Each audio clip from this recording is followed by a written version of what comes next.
E aí galera, tudo bem com vocês? Essa semana aqui vou trabalhar com vocês a ideia de as grandezas inversamente e diretamente proporcionais usando uma atividade mais lúdica que no meu caso os meninos vão gostar bastante. Eu vou usar cartas de baralhos para trabalhar. A gente vai trabalhar com o conceito de montes e total de cartas, tá?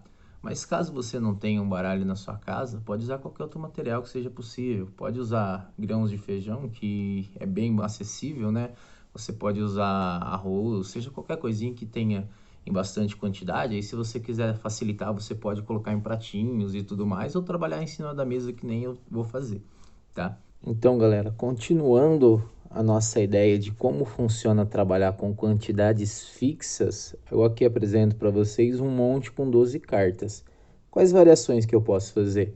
Se eu quiser dobrar o número de montes, por exemplo, e dividir em 2, a gente observa que o número de montes é dobrado e a quantidade de cartas que tem em cada monte é dividido por 2. Se eu tentasse fazer outra forma, por exemplo, eu dividisse em 3 montes, tá? Dividindo em 3 montes, em relação ao primeiro, o número de montes foi dividido por 3, o total de cartas foi dividido por 3, tá? Então essa é uma consequência que a gente tem quando a gente trabalha com uma quantidade fixa.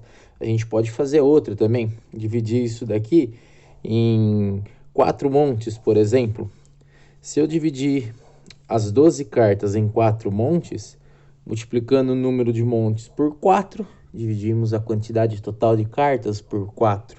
Poderia também ter multiplicado o número de montes por 6. Fiz 6 montes, o total de cartas foi dividido por 6. Mas a pergunta seria, eu só consigo fazer nessas condições ideais ou será que a gente pode trabalhar com outras? A resposta é sim, a gente consegue trabalhar de outras formas. Eis aqui uma situação que não é tão simples para a gente fazer como foram os outros dois exemplos. Eu estou agora nesse momento, uma situação em que eu tenho 2 montes de 9 cartas. Eu consigo fazer 3 montes, será? Na hora que eu pego 2 montes e tento fazer 3, como seria possível fazer essa relação? Então, visualmente, né, o que nós teríamos que fazer? Dividir em 3 os montes iniciais e agrupá-los parte a parte. Então, a gente teria 3 montes de 6 cartas. Essa divisão para a gente não é natural. No caso, só para ficar explícito, eu precisei multiplicar o número de montes por 1,5 e o total de cartas eu dividi por 1,5. Então essa seria a vantagem que a gente tem quando a gente trabalha com uma proporção inversa, tá? Ao utilizar as regrinhas que a gente aprende, a gente não precisa pensar qual seria o fator multiplicativo. Mas se eu consigo identificar, é uma forma muito legal de eu conseguir resolver, tá? Então a gente pode partir para esse caminho, identificando qual seria o fator multiplicativo e fator divisor, né? Ou a gente fazer e aplicar a regrinha, que seria, na chamada regra de 3, a gente adaptar e multiplicar em linha, ok?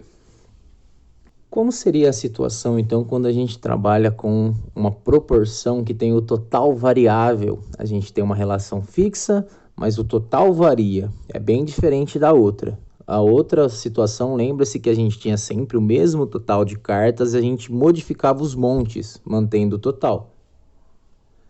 Essa situação, você vai ter algo fixo, relativo, num ponto de vista técnico, às grandezas diretamente proporcionais. Então, observe o seguinte, eu tenho um monte com 4 cartas. Se eu quisesse ter 3 montes, o que eu precisaria ter? Qual seria meu total de cartas? Então, eu multiplicaria essa situação por 3, tá?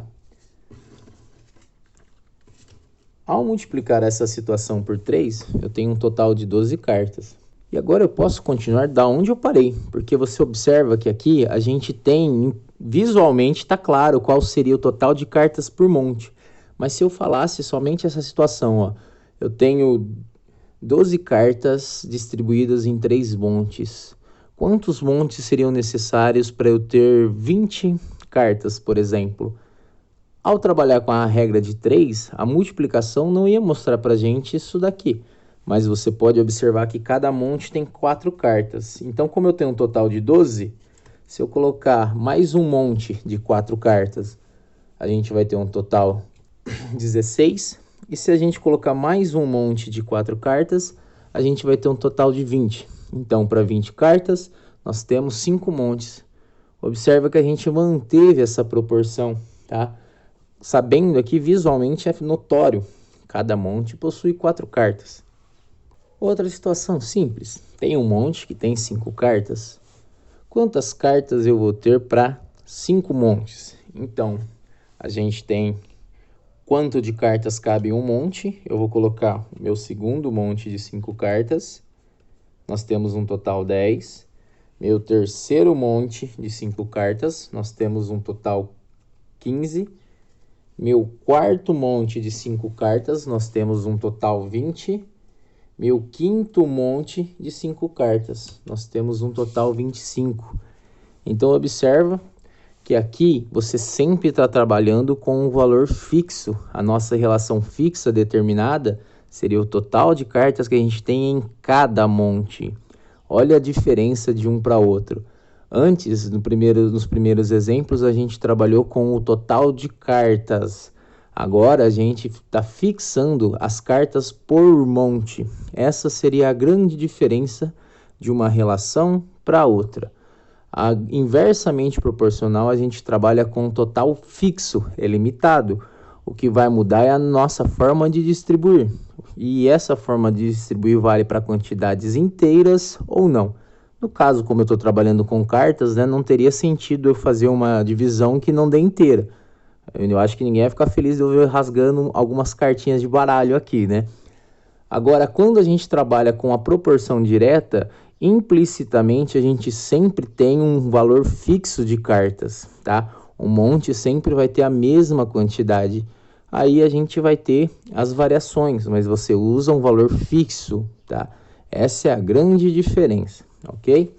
Feitas as demonstrações, esses exemplos que a gente pôde notar aqui, eu vou desafiar vocês com 4 atividades. Vou até pegar minha colinha do lado aqui, vou olhar aqui, ó. E a gente vai fazer o seguinte, vocês vão tentar fazer, tá? Acredito que alguns vão pegar a ideia e talvez não precisem nem construir os montes para fazer, mas seria legal vocês trabalharem, pelo menos no começo, façam essa distribuição. Então, o primeiro exemplo, a gente vai trabalhar da seguinte maneira. Eu tenho um monte que tem 24 cartas, tá? Eu quero que vocês dividam esse total em 2 montes e me digam quantas cartas vocês têm. Depois, vocês vão dividir esse mesmo total em 4 montes para mostrar para mim quantas cartas tem cada monte, tá? E por fim, a gente vai trocar. Se eu tivesse montes que tem 8 cartas, quantos montes a gente ia ter, tá? Não precisa se preocupar que eu vou passar uma tabela para vocês dentro do nosso Google Forms, tá? Então vai estar facinho para vocês fazerem, mas se quiserem anotar com o vídeo, tudo bem. A segunda atividade, o nosso segundo desafio, vai ser o seguinte. Vocês vão montar 3 montes de 10 cartas, tá? Aí com esse total de cartas, olha bem a palavra, com esse total de cartas, eu quero que vocês transformem os 3 montes de 10 cartas em 6 montes e me digam quantas cartas tem em cada monte. Depois, essa mesma situação, eu quero que vocês peguem esse total de cartas e transformem em 5 montes. Quantas cartas tem por monte? E a última variação do desafio seria o seguinte. Se vocês tiverem 15 cartas por monte, quantos montes vocês vão ter com este total, tá? Esses 2 desafios são de um gênero. Agora a gente vai para os outros 2 últimos desafios que são do outro gênero. Os outros 2 desafios vão ser da seguinte maneira. O primeiro começa fácil, tá? Vocês têm um monte com 6 cartas. Qual seria o total de cartas se vocês tivessem 2 montes, tá? Depois, vocês vão me dizer qual que é o total de cartas se vocês tivessem 3 montes, tá? E por fim, com 36 cartas, quantos montes vocês terão, tá? Mantendo esta relação, tá? Observa como variou a nossa fala. Antes eu falava que vocês iam manter o total, agora vocês vão manter essa relação. No caso, a nossa relação inicial, né, seria 6 cartas por monte, mantendo isto. O nosso último desafio, a gente vai ter o seguinte, vocês vão ter 8 cartas distribuídas em 4 montes, tá? Observa que agora eu não falei diretamente quantas cartas tem por monte. Às vezes não está explícito quanto você tem por monte, mas é fácil você descobrir, você consegue achar essa relação. Então eu tenho 8 cartas distribuídas em 4 montes. Vocês vão me dizer qual que é o total de cartas se vocês tiverem 6 montes, o total de cartas se vocês tiverem 20 montes, e por fim, se vocês tiverem um total de 10 cartas, quantos montes vocês vão ter? Vou pôr mais um extra aqui, para diminuir, né? Porque muita gente acha que, vou acabar falando aqui, que o diretamente proporcional, quando a gente trabalha com grandezas diretas, sempre aumenta. Não, mas pode diminuir. E para mostrar isso daí, como vocês começaram com 4 montes com um total de 8 cartas, eu gostaria que vocês me dissessem quantas cartas a gente vai ter em 2 montes, tá? Então você vai perceber que o total de cartas não é só multiplicado, ele pode ser dividido também na grandeza diretamente proporcional. Beleza, pessoal? Então, espero que vocês consigam fazer esse desafio, tá? Me envie e a partir desse segundo bimestre a gente vai trabalhar um pouquinho diferente, tá? A gente vai ter atividades quinzenais, então vocês vão ter essa primeira semana para fazer e semana que vem a gente vai apresentar a correção, beleza? Falou!